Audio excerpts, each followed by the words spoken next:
Disclaimer. The following is a non-profit fan-based review. Black Clover is owned by Crunchyroll, Viz Media, Studio Pieria, TV Tokyo, Shueisha, and Yuki Tabata. Please support the official release.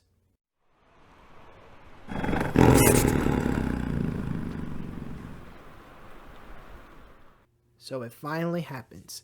Asta has now mastered Zenten and now facing against the woman he loved. Will he save her? Let's find out.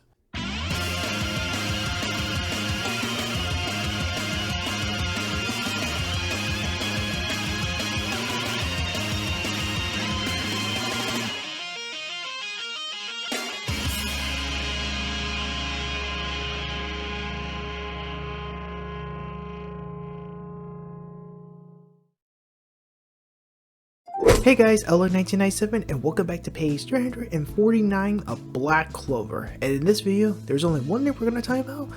Well, two things, but mainly it's the battle between Asta and Sister Lily. This is a long time coming, but at the same time, maybe we could have saved it until like the near end of the story, but I'm glad we're going to settle the matter now instead of later. Because honestly, I really don't like her saying like this, so hopefully Asta can save her, please. But anyways, how does the battle fare? Let's analyze.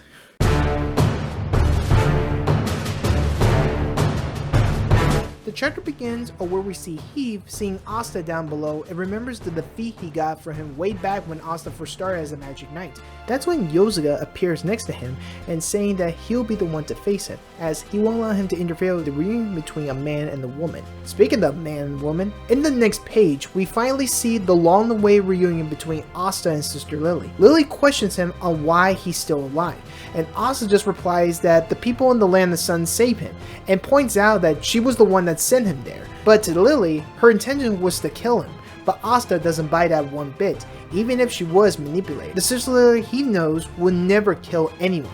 Now, here's the thing. In my last video, I mentioned how the reason on why Sister Lily sent him there was because she herself didn't know where she was sending him because she was sure that he would die from his blood loss. But I was a bit hesitant to mention that maybe deep down, the real Sister Lily is still in there and only sent Asta there to see if anyone would be able to save him. Because I believe the Paladin Lily was a bit overconfident with the power Lucius gave her. However, going by the logic that this was stated in this chapter makes much more sense than what I previously said before. And the fact that she's brainwashed just really convinces me that she's not in the right mind. But we'll cover this in just a sec. Back to the battle, Lily's convinced that she isn't being manipulated, so she tries to use any spell she has to kill him, even using her water magic Holy Fist of Love. Now, Asta knows too well of that spell for all the times he tries to propose to her, so what he does with it is slash through it. Lily is left stunned as her other spells, enforced spatial travel and spatial mana domination, will have no effect on him, so she's resorted to use her strongest spell, such as her combined water and spatial magic, Satchel's Flash, which the name is based on the Archangel of the Order of Cerebros in Christian Allogy. Also, when researching the name, I also found out it's the name of the monster from Evangelion. I haven't finished it yet, but I'll get around to it. Anyways, Asta deflects her attack, and then the next page, we see Lily being silent and remember a bit when Asta was a kid, and she then says to him that for the sake of the world, you must die, while Asta says to her that he won't allow her to kill him. As we go to another panel where we see Asta in the present, where it was the last time he proposed to her.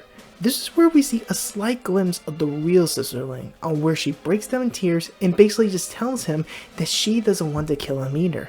Oh god, this is just getting really emotional now. Now, this is where we get to see Asta come to the realization that anyone that Lucius touched has this belief placed on them, and that is Lucius is right. Lily's only conditioning to prioritize that, but Sister Lily is still Sister Lily, as Asa said. This really pissed him off, and I don't blame him. And honestly, compared to when the elves were reincarnated but was tricked by Zygrin, is child's play to what Lucius has done. I mean, hell, this whole master plan of his to make the world better reminds me so much of Charles Z. Britannia's plan for Kogias, where he uses Ragnarok to wipe away the lies of everyone of humanity and rewriting the world to more gentler place. Which honestly, it just won't work. And I'm just glad Lelouch put a stop to this. And I honestly still believe that that planet is still Jupiter and not freaking God. I'm sorry. I still like Code Geass, but it's just R2's story is still leaving a bad taste in my mouth. A con man. Shut up, damn it! Thank you for once, Nixon, I guess. But anyways, Lily in panic mode tries to convince him and even herself that this is what everyone wants and what Asta wants, to have the world with happiness. And so she shoots 3 Salsa Flash towards Asta and begs him to die. All the while in Asta's thoughts that there is just no way that this is right. And he's right. You just can't have a world where you believe can be happy. It's not possible, especially with the fact that the Paladins under Lucius' control are just brainwashed. I already made my statement about that. Anyways, Asta charges towards Lily, blocking all of her attacks, and in his response, he says that he will never, ever forgive Lucius. And how does it end?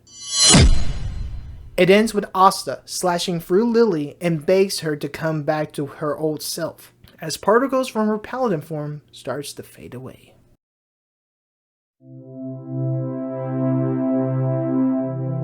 This chapter to me was an emotional roller coaster ride for Asta. Having to face the woman he admired and loved for all his life was really hard for him, and again, I don't believe him. But thankfully with his anti-magic Zenton, he should be able to bring her back to normal in the next chapter. Which I think he did use his Zenton. I don't know, it's not implied that he actually used it or not. I'm gonna assume he did. But speaking of which, I think we're nearing the end of the Land of Sunark.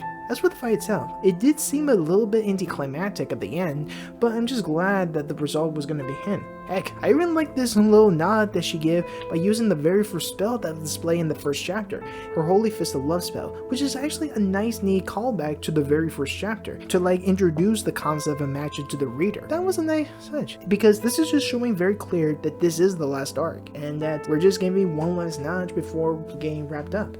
But hopefully though, by the next chapter, both Heath and the 5-headed dragon can be defeated. But anyways, what do you guys think of the chapter? Is there anything I may have missed or mistaken when covering the chapter? Please leave your thoughts in the comment section below, alright?